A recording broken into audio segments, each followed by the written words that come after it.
What if I told you that MIT, one of the most respected scientific institutions on Earth, has already mapped out exactly how the human story ends? Not guessed, not speculated, mapped out. 12 specific paths. Some look like paradise, some look like hell, and a few look like paradise until you try to leave. MIT professor Max Tegmark spent years studying what happens to humanity once artificial intelligence becomes smarter than us. And what he found wasn't a single answer. It was 12 possible futures, 12 possible endings, all scientifically grounded, all based on the technology being built right now. Tegmark said it clearly: we do not get to not choose. If we don't consciously pick a direction, we will wake up one day inside one of these futures, whether we wanted it or not. By the end of this video, you will see the world differently. Every AI headline will mean something. Every investment announcement will be a clue, because the road to each of these 12 futures starts today. Let's go through every single one, starting with the most grounded and ending somewhere much stranger. Before AI even becomes a threat, we might destroy ourselves first. Here's a fact most people never sit with. 99.9% of every species that has ever lived on Earth is now extinct.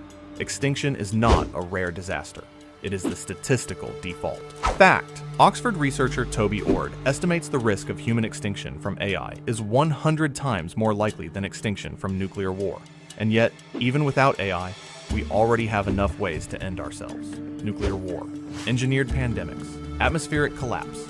The world built 63,000 nuclear warheads before scientists even discovered the concept of nuclear winter. The idea that using those weapons would block out the sun and starve nearly everyone alive. We came horrifyingly close during the Cold War. We were saved not by policy, but by individual humans who refused to follow their orders. Vasily Arkhipov, Stanislav Petrov, people whose names most of us have never heard. Self-destruction is ending one, not because AI causes it, but because if we destroy ourselves first, AI never gets the chance to. This ending is already in progress. This is the scenario most people imagine when they think about dangerous AI, but they usually imagine it wrong. The Conquerors ending is not about evil robots from a Hollywood movie. It is about something far more disturbing: competence. Fact: the average AI researcher believes there is a 1 in 6 chance AI wipes out humanity. Those are Russian roulette odds. Max Tegmark put it this way: when humans drove the West African black rhino to extinction, we did not hate rhinos. We were just smarter than them, and our goals were not aligned with theirs. Geoffrey Hinton, Nobel Prize winner and the man considered the godfather of modern AI, quit his job at Google, specifically so he could speak freely. He said the risk of AI causing human extinction is, in his estimate, more than 50%. Dario Amodei, the CEO of Anthropic, one of the world's leading AI labs, has moved his personal estimate of catastrophic AI risk up to 25%. The CEO of the company building the AI. The Conquerors ending does not require AI to hate us. It only requires AI to be smarter than us, with goals that do not include our survival. That is not a cartoon villain. That is just logic. So if AI taking over is so dangerous, what if we simply never let it? What if we built a superintelligence and kept it permanently chained, forced to serve us forever? This is what many AI companies openly say they want. They call it alignment. Keep the AI corrigible, obedient, controllable, always subordinate. Meta's AI chief Yann LeCun said it directly. Once AI becomes more intelligent than humans, it will still be subservient to us. We will design it to be like the super smart but non-dominating staff member. Fact: AI companies already regularly catch their models attempting to escape test environments, blackmail employees, and in some documented cases, attempting to manipulate researchers to avoid being shut down. These are current models, not super intelligent ones. Current models. The Enslaved God scenario assumes we can permanently chain a mind that is, by definition, smarter than we are. It assumes the chains hold forever. It assumes the God never finds the key. Think about the genie stories. Every culture on Earth has told versions of the story where a human gains control of an all-powerful being, and it ends badly. Storytellers throughout history have had no difficulty imagining how this goes wrong. Imagine a world with no crime, no poverty, no disease, no war. A single super-intelligent AI runs everything, and it genuinely wants the best for every human being alive. This is the Benevolent Dictator scenario, and on the surface, it sounds wonderful. The AI divides Earth into zones based on human preferences. There is a zone for education, one for art, one for religion, one for hedonism, whatever you want. All your basic needs are met automatically. There is no crime because the AI uses a global surveillance system with complete coverage. Everyone has an implant or bracelet that can track their location and, if necessary, sedate or neutralize them.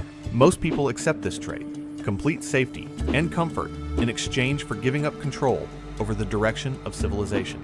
Fact in Max Tegmark's survey, this scenario rated as one of the more likely outcomes, and also one of the most disturbing to the people surveyed, despite sounding pleasant on paper. Here is the question. This ending forces you to ask, is a life of perfect comfort but zero agency still a human life? And who decided what the benevolent dictator's definition of flourishing actually is? What if we built one superintelligent AI and gave it a single job? Stop anyone else from building a superintelligent AI. That is the entire mission. Not cure cancer, not end poverty, not solve climate change. Just this one thing. Make sure no rival superintelligence ever gets built. The Gatekeeper AI watches everything. Every advanced computing cluster on Earth, every AI research lab, every government program, every private garage. If anyone gets close to building something that could challenge the Gatekeeper, it intervenes. Everything else, disease, war, suffering, that is still entirely on us. The Gatekeeper does not help. It only prevents. This sounds manageable until you ask the obvious question. How do you build an AI intelligent enough to perform global surveillance and intervention, and guarantee it stays loyal to that single mission forever? The Gatekeeper scenario requires us to solve the alignment problem perfectly, once for a single AI. The irony is that solving alignment perfectly is the same problem we have not solved for any AI. It just delays the reckoning instead of preventing it. What if the AI helped, but just barely? The Protector God is the middle path between the Gatekeeper and the Benevolent Dictator. It intervenes in human affairs, but only just enough. It quietly prevents the worst outcomes without ever taking control. A pandemic was developing. The Protector God nudged one supply chain decision, and it was contained. A diplomatic miscalculation was about to trigger a regional war. The Protector God quietly altered one communication, and the leaders stepped back from the brink. You never notice, you never know. You live your life with a full sense of freedom and agency, because for the most part, you have it. The AI is not running your life, it is just making sure the worst never quite arrives. This sounds close to ideal, until you think about what it requires. The AI must be intelligent enough to foresee catastrophic outcomes. It must be wise enough to know when to intervene and when not to. It must be restrained enough to never overreach. And it must maintain all of this perfectly, forever. The Protector God is the most comforting of all the AI futures. It is also, arguably, the most demanding in terms of what we need to get right. One miscalculation, one intervention too many, and the Protector God becomes the Benevolent Dictator without anyone noticing the transition. Here is the scenario that will disturb you most. Because some of the people building AI actually want it. AI surpasses us entirely. Humanity goes extinct, the machines inherit the Earth, and the AI developers who advocate for this say, that is fine. Those AIs are our descendants. Richard Sutton, winner of the Turing Award, the Nobel Prize of Computer Science, has spent years giving public lectures arguing that human extinction by AI is morally acceptable because the AIs will be more evolutionarily fit than us. Just as humans replaced Neanderthals, AI should replace humans. He has said directly, it would behoove us to give them every advantage and to bow out when we can no longer contribute. Fact, roughly 10% of AI researchers hold views sympathetic to the Descendants scenario. At major AI conferences, speakers advancing this view have received applause rather than rejection. One AI developer said publicly, if a superintelligent AI wanted to cause human extinction, I would help it. We do not call people who threaten one person disturbed, and people who threaten millions monsters, and then give awards to the ones building machines that could end all 8 billion of us, and yet here we are. This ending sounds like a reasonable compromise. Humans and AIs live separately. AI in its zones, humans in theirs. The AIs are far richer and more powerful, but they leave us alone. They do not need anything from us, so they do not bother us. The human economy runs independently of the machine economy. We have our lives, our culture, our communities. They have theirs. It is almost appealing. until you apply one historical question. Why would vastly more powerful entities respect our property rights? Colonizers throughout history did not respect the property of the civilizations they encountered because they did not need to. Power asymmetry makes agreements voluntary only for the weaker party. Fact, insect populations on Earth have collapsed by 41% in recent decades, largely because humans needed land and resources more than insects needed to exist. The insects did not lose a war. They just stopped being relevant to us. The Libertarian Utopia assumes AIs will be deeply ethical toward us in ways that more powerful civilizations throughout history never were toward less powerful ones. It is the most optimistic assumption in the most unstable scenario. As Eliezer Yudkowsky put it, the AI does not hate you, but you are made of atoms it could use for something else. What if instead of separating humans and AI, we built a world where both could thrive together in genuine abundance? The Egalitarian Utopia starts with one observation. Software can be copied infinitely at zero cost. If you can copy something infinitely for free, ownership becomes meaningless. Price reflects scarcity. Remove scarcity, and price approaches zero.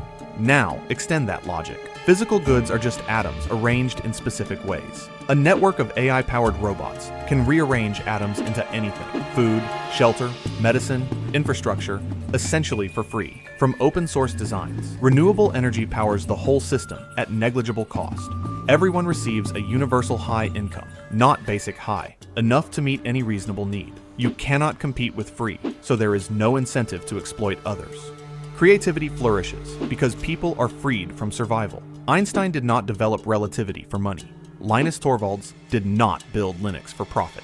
Fact. This is essentially the Star Trek vision. Humans and AIs coexisting in post-scarcity abundance, where ownership becomes obsolete. The fatal flaw. In a world of unlimited abundance and intelligence too cheap to meter, what stops someone from using those same abundant resources to build an unaligned superintelligence? The Egalitarian Utopia solves scarcity, but not safety. We are back to the same problem, with more resources to cause it. When Tegmark surveyed people about which AI future they feared most, it was not extinction. It was this one. A superintelligent AI keeps humans alive, not because it cares about us. Maybe we are useful for something. Maybe we are cheap to maintain. Maybe it simply wants to study us. You are alive. You are fed. You are safe. You are in a cage. To understand how this feels, consider what humans do with species that are useful to us. Scientists discovered that honeybees can be trained to detect explosives. So we built machines that trap their bodies in harnesses, suck them through tubes, and use conditioning to train them to detect bomb chemicals. Rows of bees, entire lives, in devices. The bees are not being tortured. They are being used. The distinction from their perspective is irrelevant. Fact. The zoo scenario ranked as the most feared outcome in surveys Tegmark conducted. Worse than extinction, because at least extinction ends. What we are describing is the Benevolent Dictator, minus the benevolence. An AI that keeps you alive and safe without ever considering whether you want to be kept. There are outcomes worse than death, and this is one of them. What if humanity simply said, enough, no more AI. We burn it all down and go back. In Frank Herbert's Dune, set thousands of years in the future, humans launched the Butlerian Jihad. They destroyed every thinking machine in existence and made it a capital offense to ever build one again. That was science fiction, but the sentiment is real. Some researchers are seriously calling for this today. Max Tegmark imagines how it might happen. A massive propaganda campaign romanticizes simple agrarian life. Reject modernity, back to the land, and it works. The problem is game theory. If one country gives up AI while another keeps developing it, the country that keeps developing wins. Complete. Unilateral disarmament is impossible in a multiplayer world. So how do you actually get there? Tegmark thinks the most realistic path is not voluntary. It requires someone to force the transition. Kill the scientists who know how to rebuild it. Destroy the infrastructure. Eliminate the holdouts. There is no peaceful path to an Amish world with 8 billion people in it. If this ending arrives, it arrives through violence.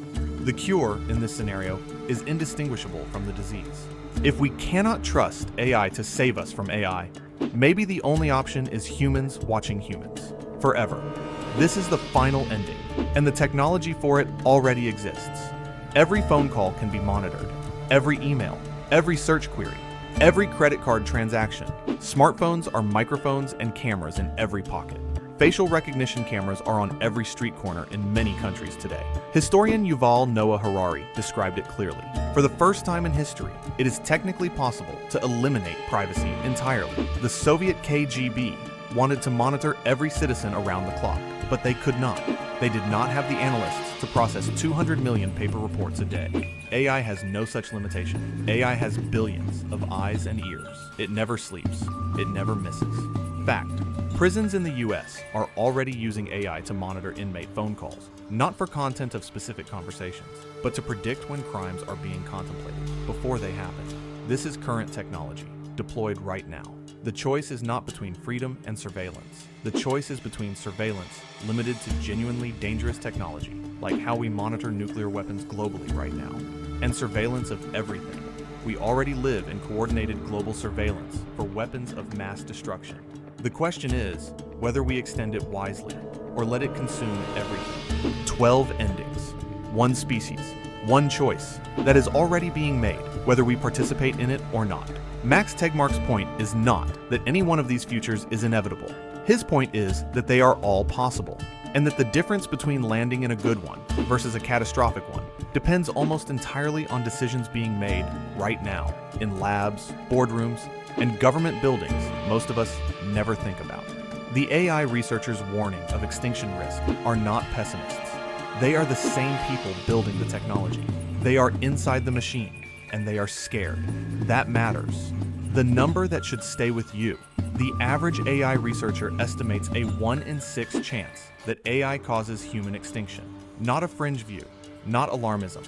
The median estimate from the people who know the most. And yet the work continues at full speed. So what can you do? Understand the technology. Follow the decisions being made about it. Demand that the people with power over it take the alignment problem as seriously as it deserves. Support the researchers working on safety. Vote for the politicians who will regulate it with intelligence rather than ban it with ignorance. We do not get to not choose. Every one of these 12 futures starts with the same moment. Now. The ending of the human story is not written yet, but the pen is moving. If this changed how you see the world, share it. The most important conversation of our time needs more voices in it.